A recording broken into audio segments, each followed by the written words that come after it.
bringing people together is really good in regional areas.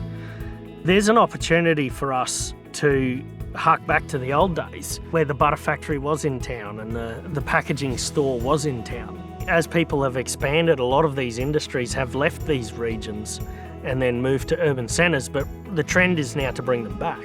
But they need a home. That's step number one. Step number two is actually, can you grow a plant to make that packaging?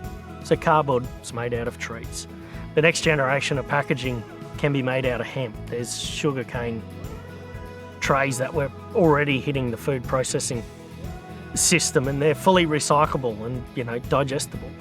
So creating an environment or a precinct where not just the manufacturers of food and the products that are required to package it and transport it in the one place, it's the research and development, the smart brains, the people that left the region, went to university. If they can come home and co-locate with the doers of the industry as well, that's a huge opportunity. And we know that works because it's working in other parts of the world.